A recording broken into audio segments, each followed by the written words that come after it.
Hey guys, Metal Jesus here, and well, I've been cooped up way too long, and I'm excited to learn that most of the retro gaming stores in the Seattle area are now open, at least at limited capacity, and so we're hopping in the car today to go do some game hunting. So in this video, we're going to check out two retro gaming stores. The first one being Pink Gorilla, which is in the U District, and as you guys know, that is co-owned by Kelsey Lewin. And the other will be Another Castle in Edmonds, which is about 20 minutes north of downtown Seattle. And going with me, I have my nephew William, as well as my wife on camera, as well as a list of games I've been looking for lately. And at the end of this video, I'm going to show you what I picked up. Upon arriving at Pink Gorilla, or really any retail store in Washington State, you're now greeted with a sign that says masks are required, and that's a recent change to our state, as well as a hand sanitizing station when you first walk in. And they also have signs throughout the store saying that you should try to observe social distancing, things like that. So they're doing their best to try to keep everyone safe and healthy. Now, if you've been following Pink Gorilla on social media, you'll remember that earlier this year, they bought out another store before all of this quarantine stuff happened. And so during the lockdown, they basically went through all that extra inventory, and now it's integrated into their two stores. And you can tell right away the store is packed with all sorts of new stuff for customers like me to dig through. Plus, it was really cool to see Kelsey, who I haven't seen in months, but I was dying to ask her a question because I've seen rumors online that the prices of some retro games are just going through the roof, and I wanted to know if that was true and, you know, what she thought about it. What has changed since the quarantine and the lockdown? A lot. I think one of the things that people maybe weren't expecting with this is just how many people have free time now and really need some video games to pass that free time, and how much the supply would dry up with people, you know, not wanting to sell things on Facebook Marketplace or Craigslist, eBay, you know, kind of all of the local dealing stuff that normally happens. So supply is really not what it usually is, and when you have high demand and low supply, guess what that does to prices? That makes the prices go up. And so we're seeing some really weird things going up, you know, far further than I personally think they're worth in some of these cases. I mean, games that sold really, really well, and there's plenty of copies out there. There's just less supply out kind of circulating right now, so it makes it seem like, you know, there's none out there, and so prices go up. And it's tough as a store owner right now with some of that, because I don't want to raise my prices, but I also can't leave like a huge amount of meat on the bone for a reseller to come in and clear me out. And I actually have had a couple resellers come in here and drop a lot of money, who are, you know, very explicitly doing it to resell. In fact, one of them even had tax exempt, you know, I'm a reseller license thing. So it's tough because I don't want to raise any prices, and I think that some of what things are going for instance, like, you know, we've seen Wii consoles and a lot of consoles and stuff go up a heck of a lot in price. I'm straight up not even selling Switches right now because I am uncomfortable charging more than they retail for. I can't do it. I've heard. Can't in good conscience do that. So yeah, it's strange times for sure, but we're adapting as best as we can, and I anticipate that, you know, we're keeping an eye on prices every single day, and as things, you know, settle back down, which, you know, maybe when things get a little bit more normal here, they will. I hope they will. Then we're going to do our best to, you know, just stay on top of it and make sure that we're not being unfair in any way. Thankfully for me, I'm not really running into that problem at her store because I'm kind of on an Xbox 360, PlayStation 3 kick right now, where those games are still really cheap. And I was able to go through and pick up a bunch of games that people have recommended to me in my Facebook group. And I think almost all of them were under $10 each. Some of them were just like $5. But that doesn't mean she doesn't have some things to drool over, including this Atari Jaguar CD in the box. You almost never see that anymore.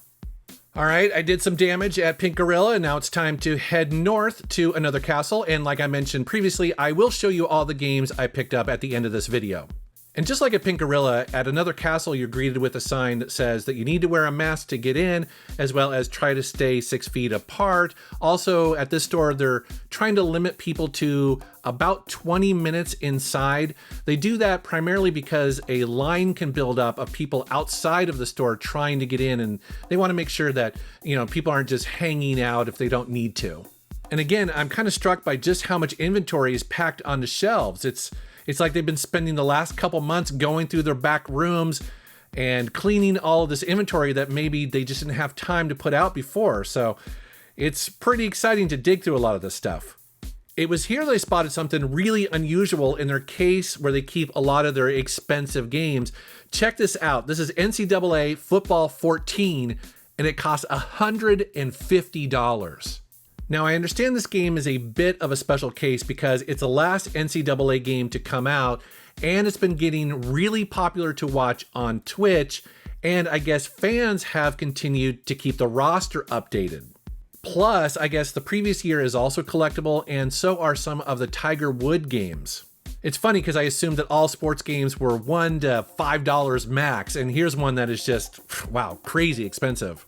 But speaking of games that are not expensive, I was excited to see a game I've been looking for a while, and I'm not sure why I wasn't able to find it till now, and that is Time Shift on the PlayStation 3. It also came out on the 360. This is another game that has been recommended to me for years now, and yeah, to get it for $5.50, I can do that. It was also cool to see a bunch of vinyl records being highlighted in their store. Most of them are video game related, but also there are some that are based on anime as well as movies. And I'm really tempted to get that N64 sign for the game room. That thing is awesome. However, one thing is kind of a bummer about this location. See, half of this building is retail, which you see here, and the other half is an awesome barcade. Basically, it's a full arcade with a full bar, and sadly, bars are not allowed to be open just yet, but hopefully soon. All right, I got some loot. Let's go home and I'll show you what I got. The first one here is Risk of Rain 2 on the PlayStation 4. Now, actually, Will bought this because he wants to play this with me. I have not played the sequel, but I've heard really good things about it. I guess it's a third-person roguelike shooter. It's got some co-op to it, I guess. I have no idea. I haven't played it yet. So if you have and you like it, you got some suggestions for me, yeah, post it down below. I picked up this game called Monkey King Hero is Back on the PlayStation 4. This was a total blind buy at Pink Gorilla. It was like $10. And I thought, okay, this looks kind of interesting. It looks like it's got decent graphics. I guess it's based on an animated movie that came out a while ago. It's a beat 'em up, it's a platformer. I guess it's very old school feeling. So I'm kind of curious to check it out. It looks like it's got decent graphics at least. And here's another game I picked up, again, cheap at Pink Gorilla, simply because it looked interesting and I'd never seen it before. Arslan, The Warriors of Legend. I guess this is based on an anime, but I guess it's part of the Dynasty Warriors series, maybe, or maybe it uses that engine. I'm not entirely sure. So again, haven't played it yet. If you've played it and you dig it, or you got some pointers for me when I start playing it, let me know down in the comments below. However, here's a game I did play, at least on the Vita, and I absolutely loved it. That, of course, is The Wolf Among Us on the Xbox One. I believe I paid $5 for this, and it is such a good series of adventure games. Oh man, the story is so good. The characters are so interesting.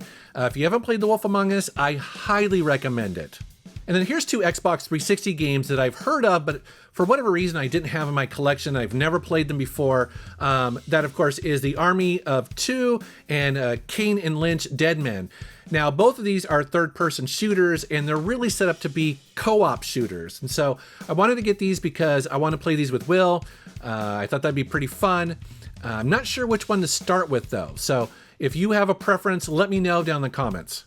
And then I mentioned Time Shift. This, of course, is the PlayStation 3 version. This game has been recommended to me for years now because it's a first-person shooter, but you have this time manipulation ability that's supposed to be really fun.